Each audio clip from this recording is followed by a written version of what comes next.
All right, man, peace. So there's a big fight coming up this Saturday. This really is a pay-per-view worthy fight between Adrien Broner and Mikey Garcia. Like I said, it's a pay-per-view worthy fight. This is right up there to me with Ward Kovalev or Triple G and Canelo. But due to the fact that Adrien Broner has had a lot of ups and downs and his dependability has taken a big hit, this fight has been relegated to regular cable. But this fight is on the level of those fights, for those of you who know boxing and follow boxing. So this will be a big fight this weekend between him and Mikey Garcia, who is another excellent multi-division world champion. So let's see what they have to say. Welcome back to TMZ Sports. Evan here with Van. What up, what up? Huge fight on Saturday.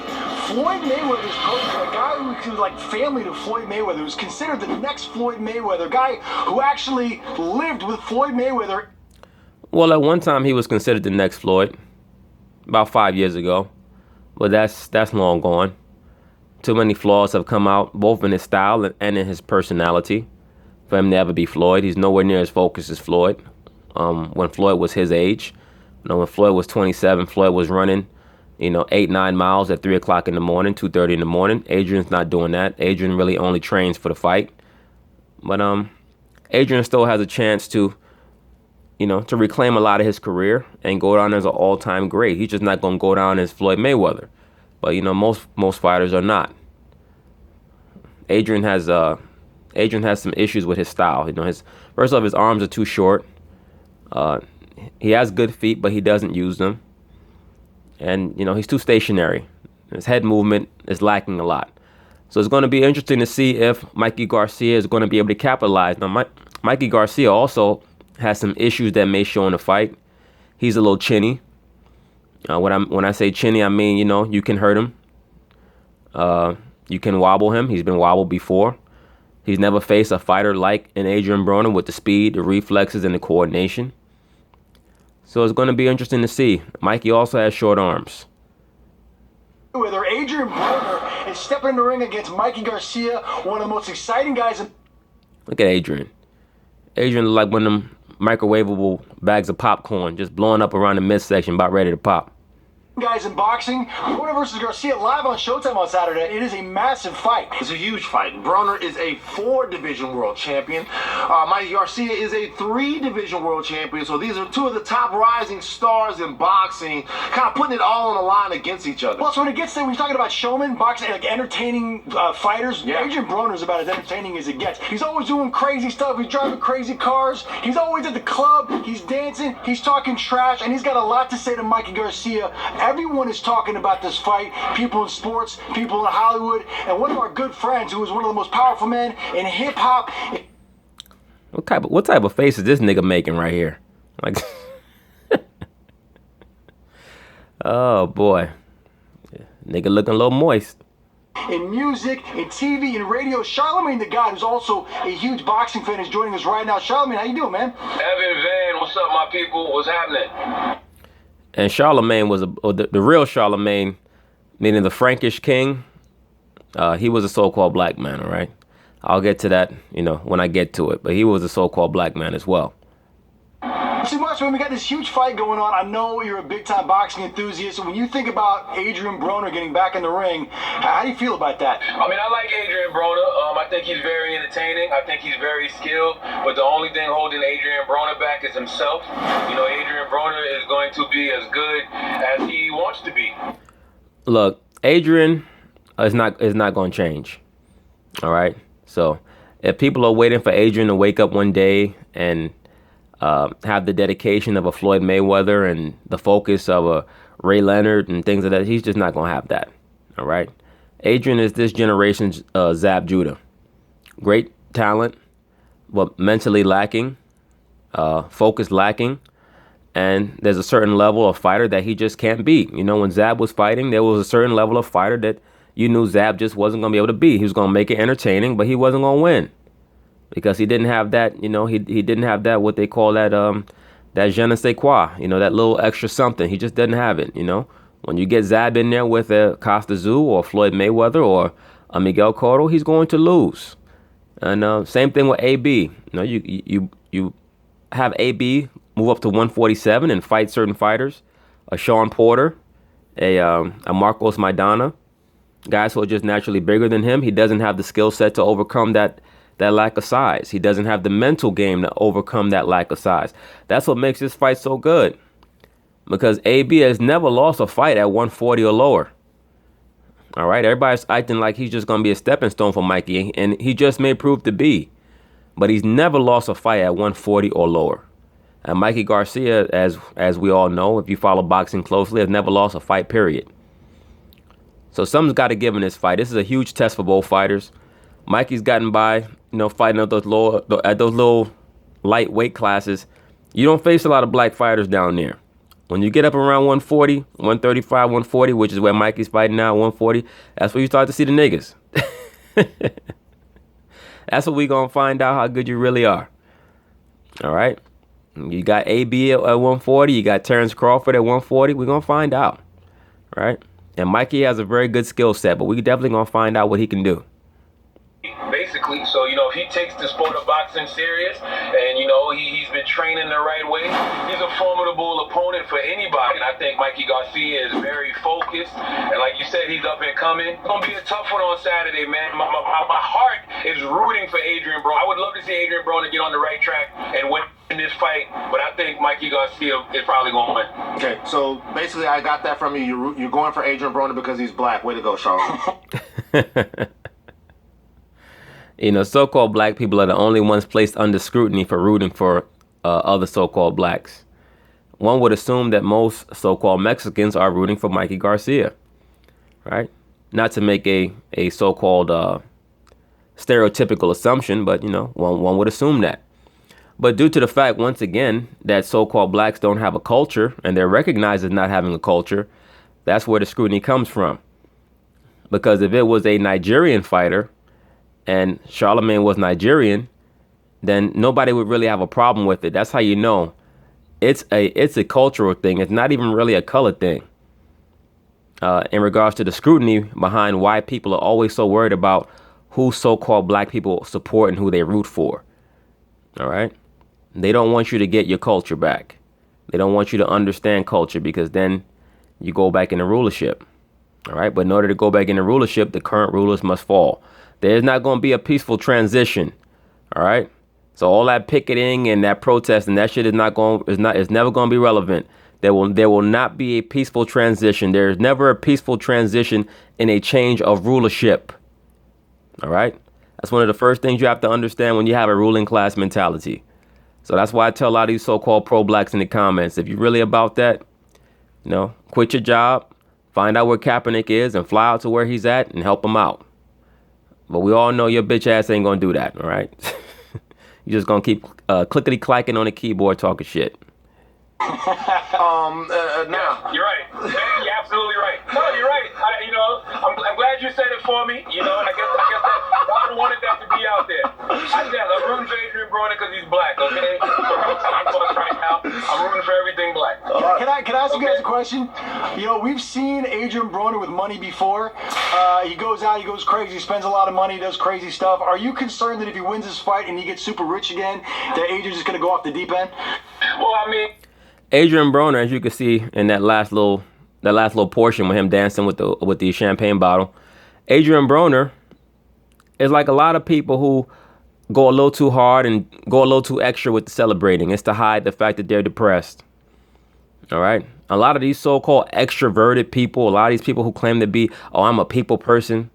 No, you're not. You fucking depressed. You're depressed because you don't know who you are. You're not confident enough to be self-defined. You don't know how to be by yourself. There's a difference between being alone and being lonely. A lot of people don't know how to be self-defined. When you're not self-defined, you're not self-validated. When you're not self-validated, you don't know how to exist on your own. All right? Adrien Broner is a guy who gets massively depressed when he's by himself. This is why he's had these suicide scares. All right? That's why he has those issues. They say the boxer Ray Robinson was like that too. When he wasn't around his crew.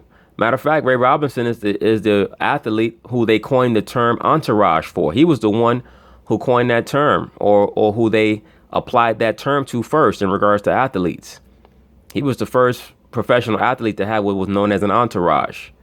All right. This is back in the 40s and 50s. He had cats on staff that was cutting his hair every 2 days, and he had a midget there to entertain him, and everybody in his crew are there, to shine his shoes and all that other shit. Like that stuff that Floyd Mayweather does, that's nothing new. Ray Robinson was doing that back in the 40s and 50s. All right. And he was another one who would get massively depressed when people were not around. All right. You'll notice that a lot of these people they got to go to the club and they got to be all out on the scene every Friday, Saturday night. All that shit is a facade, man. All right. All that shit is a facade. It's a lot of frosting on top of the cake, but there's no cake. I mean, Adrien Broner is a classic example of when Dave Chappelle was playing Rick James. He said we should have never gave you money. the money has definitely caused him to lose focus. I think the money has caused him to lose a little bit of focus. I think that the money has caused him to lose touch on reality. You have all these people who come around you, and 90+% of people ain't shit. I mean, let's just be for real. All right. Most of the people that you're going to come across in life, they're only going to approach you to see what they can get from you, or for momentary entertainment. All right. How many people are you going to come across in life that are truly coming into your life off of general principles to see how they can make your life better, or see how you both can mutually make each other's life better, and they're actually concerned with your welfare? Very, very, very few. Most people just give you a good line of bullshit to see what they can get from you, and then after they're done being entertained, they're gonna move on. All right, and that's even a worse phenomenon when you become a famous athlete, because most of these guys are not really trained in the ways of the world. They get on TV, they get famous really quick, they get women all around them, and if 90% of people are just trying to use you, 99% of women, if you're a famous professional athlete, 99.9% of them bras, they just trying to suck you dry. Then you got the fake dudes who claim to be your friend, all the other silly shit. Look, I always tell people this. I tell people this all the time.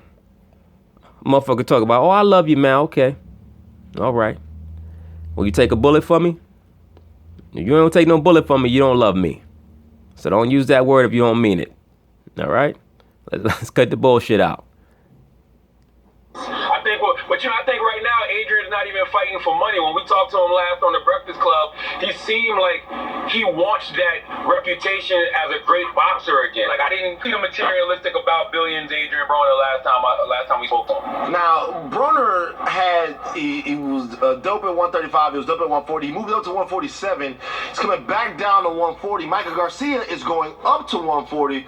Who do you think has it easier, the guy cutting weight, or do you think that Mikey Garcia is going to be able to bring his punch up to 140 junior welterweight with him? That's a good question. I think I could possibly the guy cutting weight, because I don't think that Adrien Broner loses any power when he cuts his weight. I think if anything, he'll be a little quicker. So Broner does have great power, and his power does move up with him. All right, and the proof of that is that in his fights at 147, both Maidana and Sean Porter felt his power. All right, they felt his power, even though, to give Porter the benefit of the doubt, he did fight Broner at a catch weight. I believe they fought at 144. And I mean, Malignaggi fought Broner, and he claims that Broner's power wasn't that great, but they had a blood feud, so Malignaggi's not going to admit that Broner's power was that great, and Malignaggi does have a great chin, so So he'll be a little quicker, and he's very powerful. I think if anything, Adrien Broner has the advantage with that. Last question for me. Both of these guys are under 30. It's hard to believe that Broner is only 27 years old, man. Yeah, because he's been all over the news for the last 5 years. Motherfucker, he's had more life and death situations the last 5 years than Indiana Jones. Every time you turn around, this nigga about to kill himself. Oh, man. Broner's 27, Garcia's 29. To you love the sport. Who is the best up-and-coming young He's got fighter more to you? potential. Mikey Garcia. And the reason I say Mikey Garcia is because, well, it depends. It depends how this fight goes, to be honest with you. If Adrien Broner wins this fight and he looks good and he wins decidingly, I'm going to still say Adrien Broner just because I believe in his skill level. Broner versus Garcia fight Saturday on Showtime. It's going to be a hell of a fight. Charlamagne the God, thank you so much for joining us, man. Evan Van, thank you. Peace. I'm looking forward to this fight. I really hope that AB wins because he's much more mentally unstable than Mikey Garcia is. I don't know how he will react if he loses this fight. If he loses this fight, he's going to take a major step down in regards to his status in the boxing world. So he does need to win this fight. Mikey can lose this fight and actually bounce back. All right. Mikey has a much stronger family structure. He's much more of a sound mind than Adrien. I'll be worried about Adrien if he lost this fight. So I do hope that he wins it. But right now, it's a 50-50 fight to me. It depends on how Adrien chooses to fight this fight. Mikey's going to try to move on him. And after a while, Mikey's going to want to see how Adrien reacts to his right hand, his left hook. That's going to determine whether or not Mikey tries to walk him down. If he notices that AB is countering a lot of his shots and he can feel AB's power, he's going to try to move. Mikey can jab and move. He can box and move. Adrian's going to have to cut off the ring. He's going to have to cut off the ring. He's going to have to go to Mikey's body. Mikey is a little soft around the midsection. All right, so it's all going to be up to Adrien. I think whoever has the better jab is going to win this fight. But Adrien should mix up his jab to the head and to the body. And definitely go to the body with left hooks, man. Left hooks. And hold Mikey. Hold him along the ropes. Make it a little rough. Mikey wants to move. He wants to make it a pretty fight. He doesn't want to make it a rough fight. Adrien is more equipped to make it a rough fight. I think he's a naturally stronger guy. But he is going to have to go hard to the body with the left hook, especially early. Jab to the body. Better head movement. If he doesn't have good head movement, he's going to get caught with a lot of jabs. And he doesn't want that. Like I said, I think whoever has the better jab is going to win the fight. But we'll see. Peace.